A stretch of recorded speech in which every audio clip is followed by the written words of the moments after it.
So my name is Kyra Robinson. I'm originally from Clarksdale, Mississippi. Anyone know where Clarksdale is? Have you ever heard of it?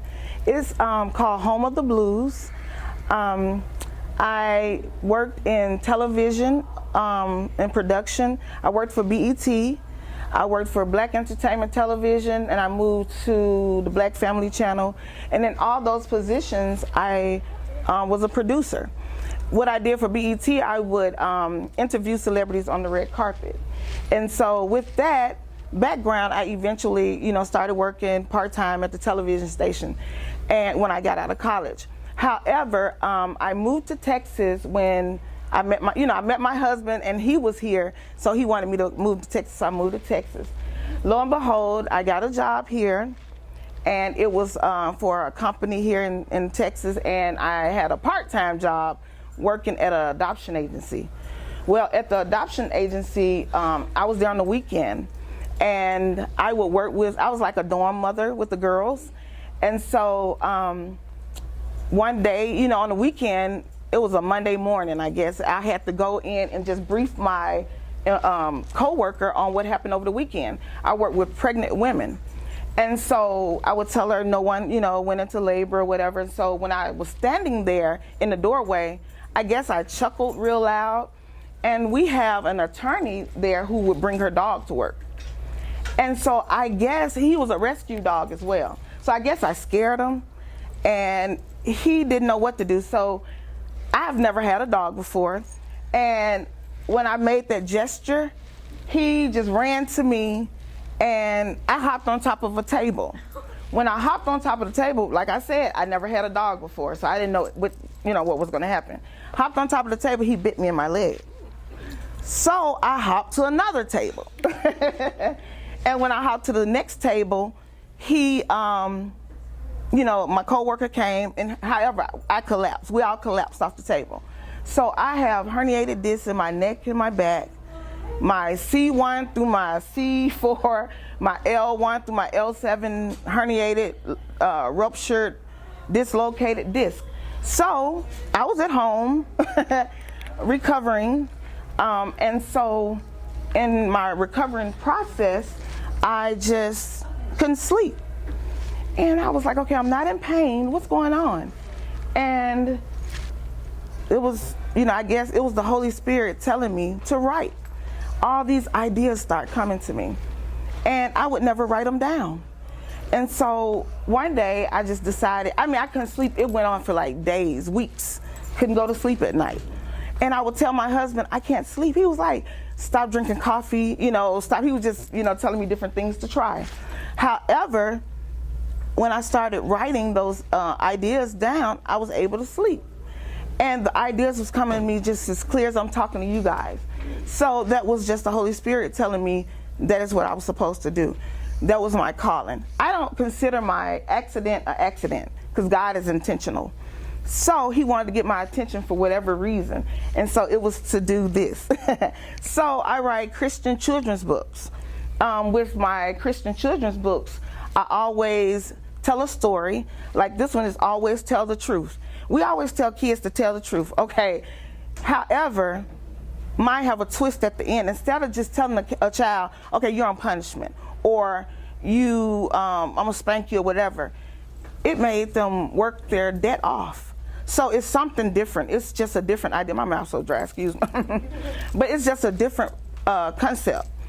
However, I have one called, that's in the making. It's called How to Pray. And I have one called When to Pray. And so it's just teaching people different ways to do certain things. And once the parent read the book to the child, they don't realize they're taking it in too, as well. But and always tell the truth, like I said, it's just telling kids, when we think we do something wrong, we think, you'll be punished. But if you think about it and just be honest and tell them, now my girls, they tell me the truth all the time. Mama ate the cookie. Mama, I did this. I said, wait a minute, it's not supposed to work like that. But I'm glad they're honest with it, And for telling me the truth, they don't get punished. So it's just different concepts you can try to, keep them out of trouble and keep them have them stay on track. I guess that's it. Any other questions? Any questions? No questions? So this is your first book, correct? First book. So are you planning to write some more? To be honest, I've written over 30. Oh, wow. And so in that process, like I said, he just was giving me the words and, you know, and I was just writing and writing. Didn't know I was that creative. But when I think about it, my bachelor's degree is in broadcast journalism. I worked at BET as a producer, so he was just preparing me. And so now I just write. And like I said, I have over 30, and I'm ready for the next one to come out. How long did it take to write and publish? And with this book, I Always Tell the Truth, I started with Brown Book Publishing in Dallas. It was in 2020, but due to COVID, we had to wait until last year. So this book came out. It was supposed to come out in April, but it didn't, so it floated until November. So my book just came out November the 26th. Well, it was right after Thanksgiving. And so, it wasn't a long process, you know, depending on your illustrator and whoever, you know, company you work with to proofread. So, yeah, but basically, you know, based off them. Real quick, so we're going to add another Kyra. Hi, Kyra. Nice to meet you too, Kyra. I heard them call your name across the note. Oh, you and did? I was like, How you spell yours? Keira. Oh, my mom didn't know how to spell. Oh. She has Kyra. And I always told her to, you know, Keira. But when I saw Kyra Cedrics, I said, oh, my mom can spell. Yeah, she can. She can. Kevin Bacon married her. Right. Right? Hi, I am Kyra Lane, and I published my book From a Heart-Shaped Box, which is an anthology with a novella end about love and all of the different layers and levels and complexities that there are. So, yeah, yay. It's like a collection of poems? Or? Yeah, it's a collection of short stories. Okay. So, yeah, and then they're all illustrated. Like, Cute. so each short story has an illustration here. That's How did cute. you settle on the theme of love? It's really kind of funny because I didn't plan any of it. So when COVID hit, and you can only clean so much house, you can only play so many more video games, and you can only read so many books. And I was like, I learned how to oil paint. Like, I did everything because I was just like, you know, stuck in the house. And then I sat there thinking about it, and my whole life, people had been sitting there saying, you should write, you should do this, you should do this. And like, I'm gonna get myself in trouble, but I used to write my best friend's English papers in school, and she would do my math, you know, because I sucked at math and she was helping me out. So I was like, okay, we'll go ahead and do that. Well, I started writing a portal fantasy starting out because I knew nothing about writing at all. And I found a community and full of like English majors and things like that, and they helped teach me. And so I put that down and I was like, okay, I need to focus on the prose and the stylings and how to do it. So I started writing short stories. And it was really funny because I would have these stories just come up in my heart. A lot of these stories are based on real life, like feelings or experiences that I've had or somebody near me has had. And so I just started writing what was in my heart and pouring it out on paper. And then I had this collection of things, and I was like trying to figure out what like could tie them together to put them into an anthology. And I realized that they are all centered on love. And I was like, well, that's my theme. That's great. Like, I didn't plan any of it out. From the title, it was originally going to be something else. And then I was sitting on the couch, and I was thinking, okay, you know, I was trying to do, like, I was thinking, okay, a chocolate box, heart-shaped box, you know? And then it just whammied me because these are all personal. Mm-hmm. My heart is a box. Mm-hmm. And so you've got the dark side of the heart, which is pieces of you that you've given away. Wow. Or that have died. And then you've got the live, thriving heart still left. And then I was like, from a heart-shaped box. And then everybody's like, did you base it off the Nirvana song? And I'm like, no, that's a happy coincidence. So, you know, please, Courtney Love, don't come after me. But yeah, so yeah, it was just a happenstance, and everything kind of just really flowed through the whole process of doing this book in a weird way. It was really great. So, And this your first one? well, yes. Okay. I was featured in the East Wind Horror and Fiction Collection, Weird Fiction Collection. I had 2 short stories in that. Good. And that published February of last year. And that was like my first kind of foray into it, learning the process of self-publishing and things like that. And then November of last year, I released this. Good. So, and yeah, it was pretty great. Any more questions? Don't know. Okay. So are you working on anything that, like a work in progress right now? I have 5 works in progress. They are all novels, though, so I don't have anything that's anthology. I've got a portal fantasy that I'm working on called The Harbinger, and that's a really fun one where she gets ported via a book in a library. So that was really fun. I've got a Sherlock Holmes paranormal mystery thriller. Wow. I know. I've got a Pride and Prejudice remix going through that's called Vanity Affair. And it is a gender-bent, LGBTQ-friendly variation of Pride and Prejudice for modern era. So, like, you know, instead of Elizabeth Bennet, you've got Ellington Bennet, and you've got Lance and Kit and like all of these dudes. And then for Darcy, Mr. Darcy, it's Darcy Williams, who is the head of DeBerg Publishing, which is a big romance publisher. And so you got them meeting and all of the craziness that goes along with it, but it is in a modern era, and it's completely like bent on everything. So it's really fun to write. I'm enjoying it. And then I've got a few other things that are percolating that have I haven't really worked on. The novella for In a Heart-Shaped Box. It's called Oathbreaker, and originally Oathbreaker was like a short story, and then everybody read it and they were like, it needs to be longer. And I was like, okay.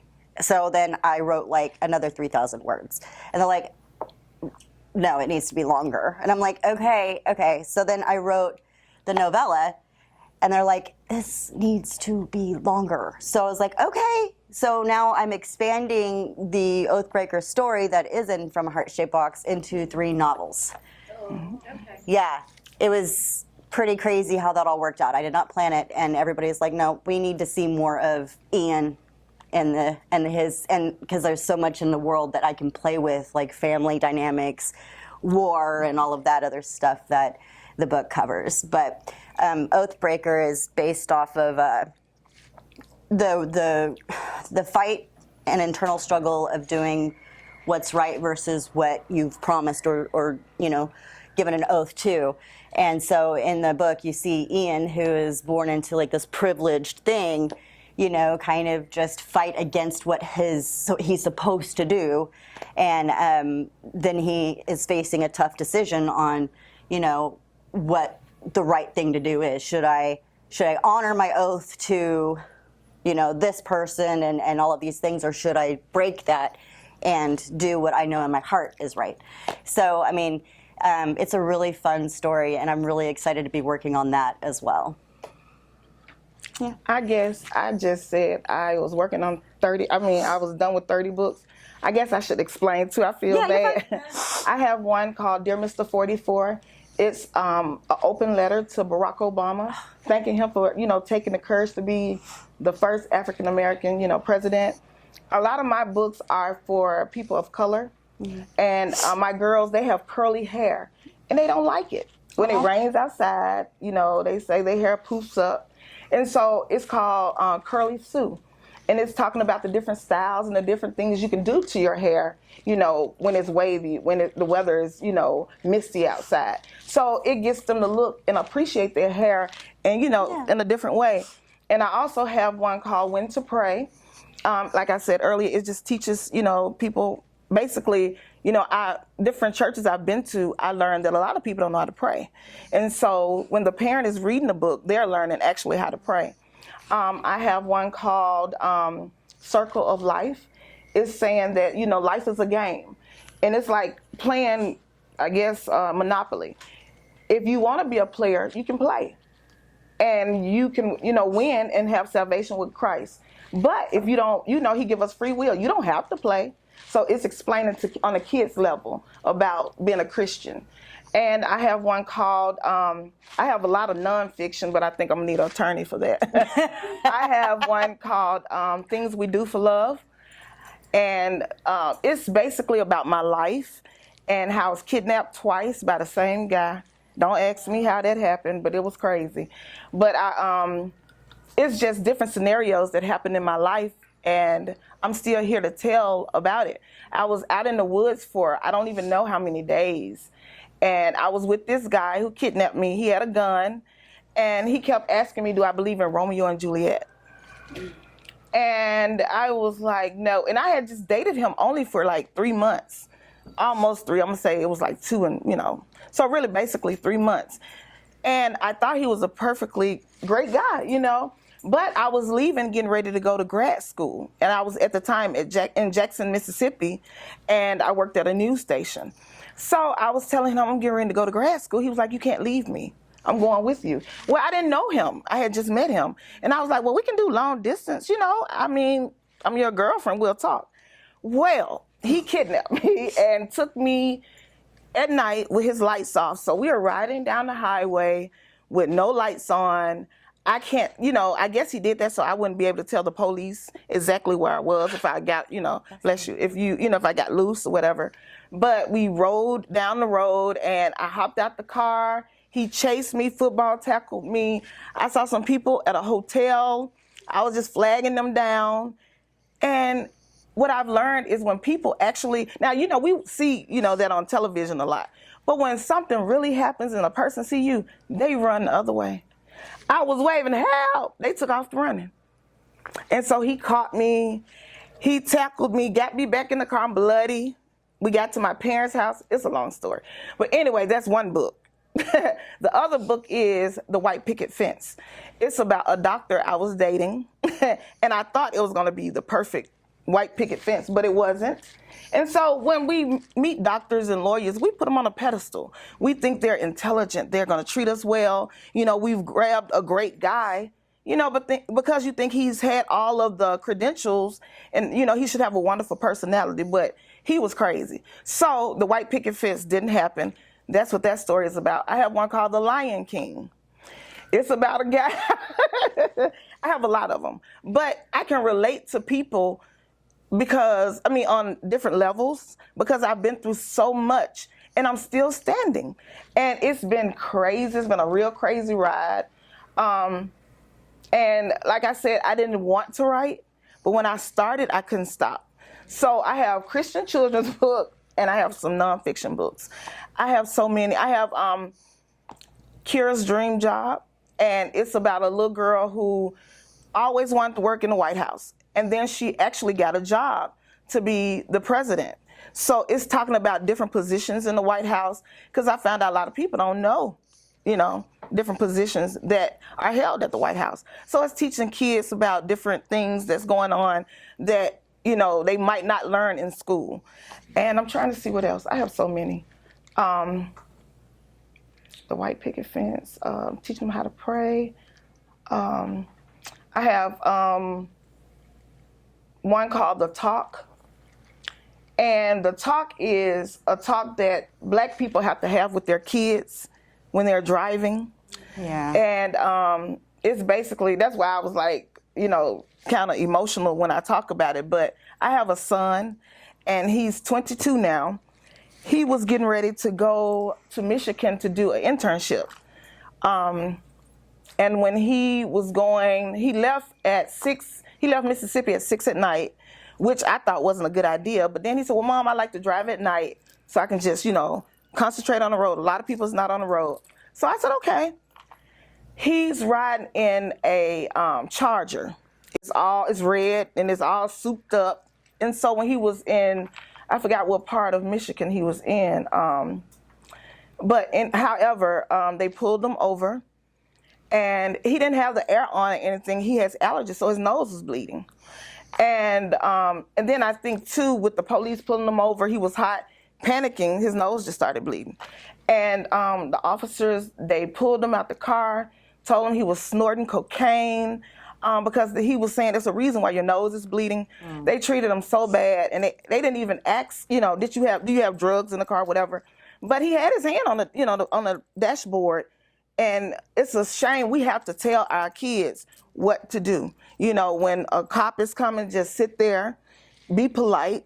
And that's what the book is about. It's teaching kids how to respond to the police, so that they can make it home another day. And so that's what the talk is about. But my son, he was harassed, and they took all his stuff out the car, and when they found out wasn't anything in there, his clothes for his internship was laying on the back seat.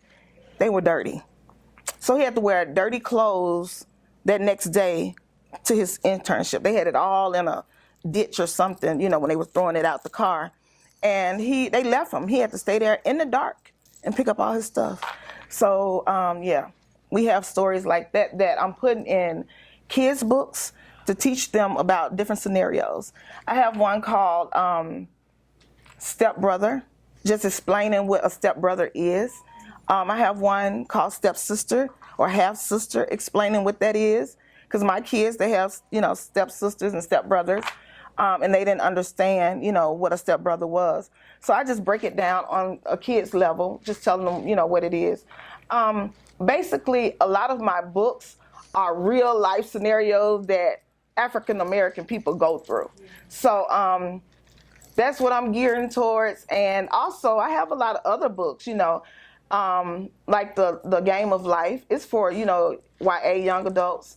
And it's just telling them about, the game of life. You can be a player or not. So I have books for everybody, basically. I have a question for you. So whenever you're sitting there talking, and that's the thing is like, I'm trying not to we're attached, we're tethered. So like with racial profiling and discrimination, that is rampant. And I grew up in a small town. I never understood it. I didn't get it. I didn't understand white privilege. I had the blessing of my friend Drea, who, I know it hurt when I was asking those questions, but she stood up and she was very brave and open-hearted and understanding and compassionate towards me to explain that. Is that something maybe you're thinking about tackling, in one of your books? I have thought about it. I think you should. Right. I've thought about it, and it's hard to do. Yeah. Because I'm not like Drea. Some of the issues I can get away with, but some of them I just don't know how to break them down on a kids level or YA level. But it's difficult. It's very difficult. I know it's painful. I can't, I didn't go through it. I don't go through it. And I understand that and I get that. But I would really like to see somebody step up, and that's why I was asking, is I would really like to see that being explained so that way we can understand it better, and then we can start healing and reparation and, do the equity and all of that, because I think there's that disconnect because that understanding isn't there. So that's why I was... And everybody I talk to about it, they haven't heard, they don't know what it is. They haven't heard of anything, and because, how can I put it, they don't recognize it. Right. So when you don't recognize it, you're living in it, you're a part of it, but you don't know it, basically. Right. But we see it. Yeah. We have to deal with it on a day-to-day. Right. I walk in Walmart, never have stolen anything in my life. Oh, but people are following you. I'm followed. Yep. I was like, I got money. Yeah. And so whenever I don't purposely, black people purposely don't do the self-checkout. Right. Because they watch us. And so, I don't know how you all feel about that, but I feel every time I'm in Walmart, Target, in a store, I'm followed. And then at the end, when you've spent $500, they're like, oh, then they want to engage you. Right. They said that they're stealing and the things that have happened to me, it's like they're engaged with me. That's she has money, okay. But if you don't have, and also I have dealt with when I go in the store. I don't know if I'm the only one, but when I go in a store, they don't ask, do you need any help? Can I help you? Right. Because they assume you don't have any money. Right. So I see it a lot. Right, and I see it a you lot. know, I understand that too because I'm probably gonna get in trouble too. Now I need a lawyer. But I was working at a DSW shoe store, and we all have like our little comms thing going on, and we had an employee who got on the comms and was like, you know, in my course, like a college course that she was taking, they were talking about racial demographics and things like that. And she was starting to talk about why we should racially profile and stuff like that. And she was like, these people just came in. And I'm sitting here like, what even are you talking about? And this is like comms with everybody. And then so like you had most of that store like following these people. And I'm sitting here like, it makes absolutely zero sense as to why that's even happening, which is what kind of prompted me, because that's when that was the first moment where I saw it in real time and heard it in real time happening. And I was like, wait, what is going on? So that's what made me dig deeper and understand, and then reach out to my friend and be like, can you explain what just happened at work today? Because that's just incredibly inherently wrong for me. Wow. And so she did. But yeah, like I saw it, and I was just like, you know, I worked in retail a lot in my life, and I saw a lot of it. I didn't understand it. Like when I was younger working at Best Buy, and they like the security would be like, you know, on the end aisle, like, I'm just, you know, shuffling things here, making it look pretty, but have their eye trained on somebody. And they did that at Best Buy too. And but it wasn't until it was spoken and I understood what was going on that I understood that there was something fundamentally and systemically wrong with what was going on. So if you ever find it, we'll have to trade information. Right. But if you ever find it in you to do something, to write something on that'd be great. I started a book about color. I can't talk with my braces, but colorization. And it's basically making, you know, they did the doll test. And so when people most of the time look at black, they think something is wrong with that person, or they're poor, they're this. And it's a book that is telling the kids, despite what you see on the outside, get to know that person. Right. Love them for what they are. Right. You might see a person with a, you know, amputated leg or arm, and a lot of kids would just stare. Yeah. And the title of that book is called Cool Kids. And it's teaching people of, you know, whatever race you are, to love who you are. Right. But the reason why I'm starting on the kids level is I'm teaching, like you said, I'm teaching them the way it should be.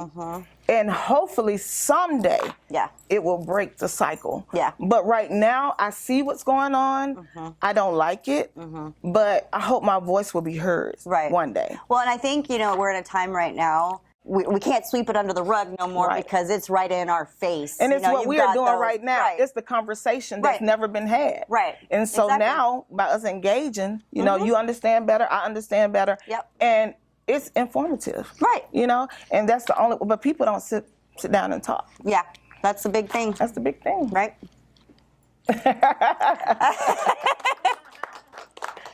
Any more questions? Did y'all read it all yet? No. Oh, no. You want me to read an excerpt? You know, not all of it, but just some? Yeah, just some. Okay. 3 minutes each. Okay. I'm just going to give y'all a little bit snippet of it so you can go buy it.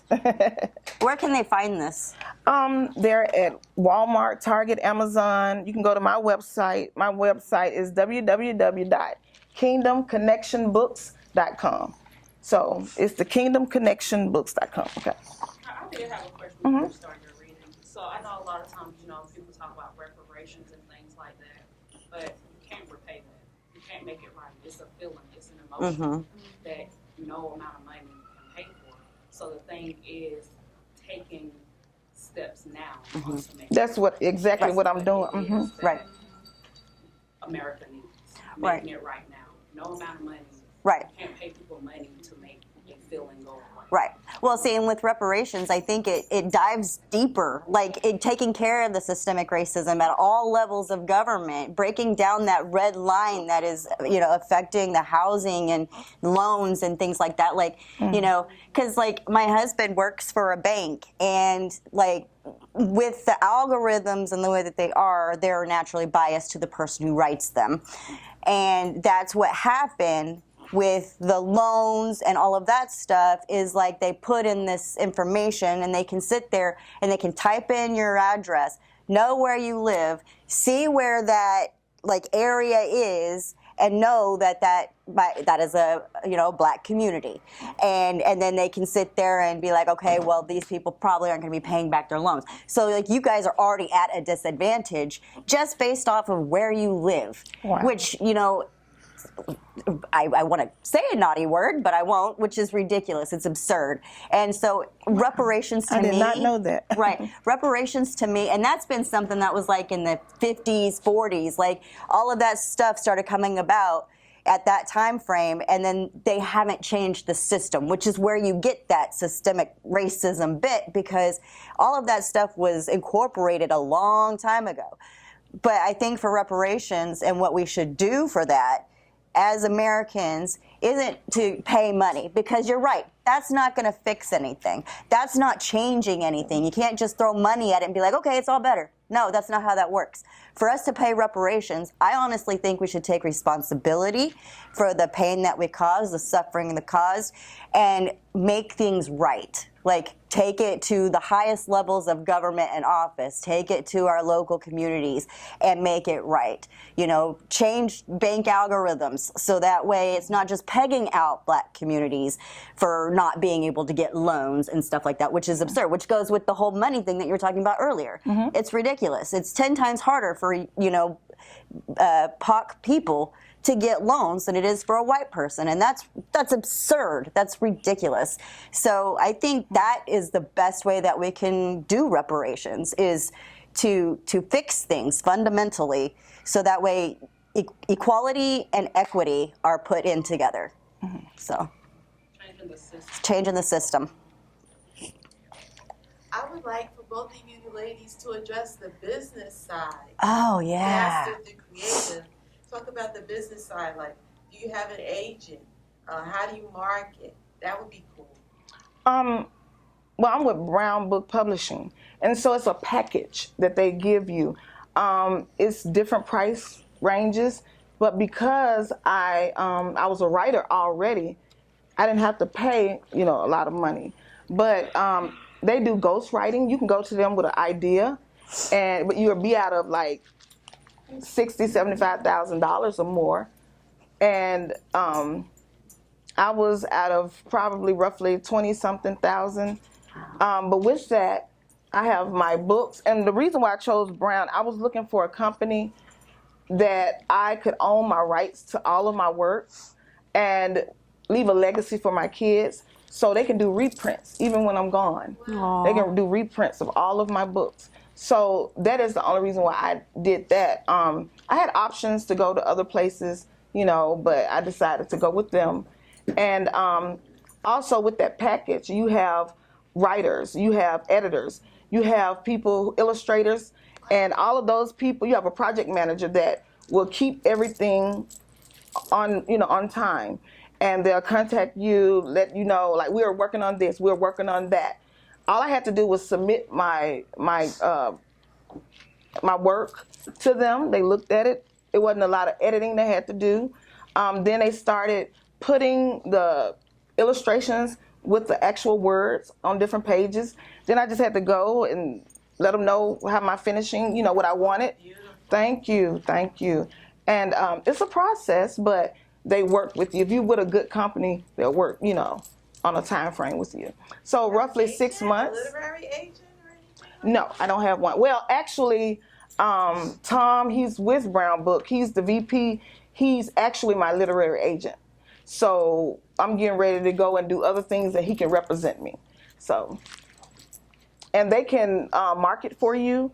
When you have whatever creations the illustrator did, you own it, even though she drew it. You can make a cartoon about it. You can have, like I made T-shirts, but if I would have went to Random House or somewhere else, they own your your product, and they can make a cartoon or whatever. Your ideal is theirs, so they give you a percentage of it. With mine, I get a percentage, and my books are everywhere: Costco, Barnes and Noble, everywhere. But when I sell them on my website, it goes 100% to me. Well, and it's important to note too, because like you were saying, with those kinds of companies, like the bigger companies, you have less creative control of your work too. They'll tell you how your cover is going to look. They'll tell you that these are the changes in your book that need to be made. Take this out. Take this out. Take that out. And it ends up kind of becoming a shell of what you presented to them, because they'll sit there. You're their profit margin. You're their bottom line. So they will change everything to make sure that it will sell. Because if it doesn't sell, then that affects their bottom line. So with self-publishing or using a press like she did, the way to do it is you get to keep all of that creative control. You get to sit there and be like, this is the cover I want. This is how I want it laid out inside. This is what I want my blurb to say. And then they help create your idea. And then, you get to keep that idea. And then you can market your stuff with your pictures or whatever, like she was saying. And if you buy from the website, it goes straight to them, the authors and stuff. It doesn't, like Amazon, I can tell you right now, on Amazon paperback, I make about $1.30 off of a $12.99 paperback, just because the printing cost is $5.60. Then you've got the shipping costs they take out of you, and they do all of that other stuff. So it's cheaper for us authors to be able to buy our books in bulk because we get an author discount, and then sell them on our website and send them to you. So if you can support your authors, do that way. That was very enlightening. Thank you. Thank you. I'm just going to give a little brief synopsis, brief little reading. But at the start of each new week, both girls enjoy going to church on Sunday. They put on their beautiful dresses, sang in the choir, and listened to Pastor Jimmy talk about Jesus. Being right with Christ means loving everyone and treating everyone the same, Pastor Jimmy always said in Sunday school. Matthew, the 22nd chapter, the 37th through the 39th verse says, "Thou shalt love the Lord thy God with all thy heart and with all thy soul and with all thy mind. This is the first and great commandment, and the second is like unto it. Thou shalt love thy neighbor as thyself." So Katie knew she was in trouble, one day when a horrible accident happened. She was playing baseball with Tim from next door. Tim threw a fastball. Katie swung. She hit. Crash! Katie had hit her ball clean through Mr. and Mrs. Mumford's front kitchen window. Oh no, Katie cried. She burst the window. She looked at Tim. Tim looked at her. And then they tossed the baseball bat into a bush around the side of the twins' house and ran and hid behind a tree. Peeping out from behind the tree, they saw Mr. Mumford come out of his house. They saw him looking around. We're going to be in so much trouble, Tim said with tears in his eyes. That's them peeping around the tree and Mr. Mumford looking at him. He's trying to figure out who busted his window. Katie looked over at her friend. She knew this was all her fault. "You're not in trouble," she told him. "Don't worry, I'll tell Mr. Mumford what happened. After all, I'm the one who hit the ball. Go home, Tim. It'll be fine." Tim wasn't sure about leaving, but he listened anyway. He let himself out the back gate and went home to his family. Katie went back to her front yard. "Hey, Katie," Mr. Mumford called. "Someone bust my front window. Do you see anything? Any kids playing baseball out here?" Mr. Mumford looked angry. Katie looked at the bush where she had hid her baseball bat. She felt scared and guilty. So she didn't tell the truth. She shook her head. "I haven't seen anyone," she told him. "I just came outside when I heard the crash." Since Katie had never lied to Mr. Mumford, he just shook his head. "All right." He went back inside. So I'm going to give you all a little snippet of it. So go and always tell the truth. You can go to www.kingdomconnectionbooks.com. Thank you. All right, guys, I'm going to read Fret No More, which is a highly personal story. And hard to write, but it was worth it. Fret no more. A distant metallic strum drew her in. One foot cautiously moved in front of the other, tiptoeing to the door that hung ajar. She peeked around. The rhythm of the plastic chip on the strings let her know that this was one of her favorite Metallica songs. Headphones were on, her presence undetected. Unable to fight the feeling of excitement that welled up in her half-pint heart, she crept forward, pushing the door open more. With one step, she was thrust into darkness, yelling, screaming, fists balled up, undulation, oscillation, rage, hate. She was a witness to it all. Every volatile, despicable word spoken earlier fluttered to the forefront of her mind. She was a trapped butterfly, wings torn. The nightmare she lived was one that she never seemed to end. The only reprieve she would get was a slumber that awaited her each night. Calmness ruled the domain. The beast was asleep. Mr. Hyde had retreated within himself for the time being. She would be safe to enjoy the brief eclipse of personalities. Her shoulders fell, the tension releasing itself from her compact frame. Inner demons levied their deception against her, further disarming her. A small smile, her only reply. Eggshells crunched beneath her feet, sharp as shattered glass. They cut her deeper than she would ever realize. Hand outstretched, shrouded fiends besieged her to flit upon the strings of quietus. She took the pick in her hand and lightly strummed. Fingertips vibrated with each rise and fall of the flimsy plastic chip. His hands moved along the fretboard, fingers agile. Together, they played a song all their own. Ethereal beings came to life, dancing upon the melodic notes that hung in the air. She overlooked it all at that moment. The simplistic instrument of the covenant between morality and immorality hummed to life. A battle raged beneath the surface. Riptide currents threatened to drag the unsuspecting down to their demise. Little did she know, the riptide wasn't the two-sided coin that sat across from her.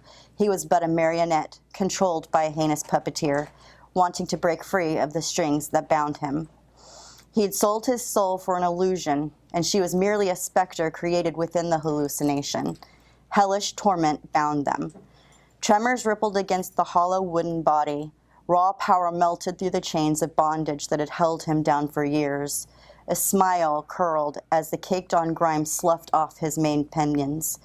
His back arched with explosive might, casting off the last of the shackles. He was free. She had given him a gift she could never give herself, for she was damned to this ungodly existence. The final chord rang out into the void. Heaviness pulled her down. His binding snaked around her. Metallic heat scorched her skin, dismantling the meager semblance of free will she had. A soul for a soul, eternal damnation, forever a hostage to the malicious oppressor. Through her actions, he would fret no more. Woo! That's deep. Thank you. It's real good. Thank you.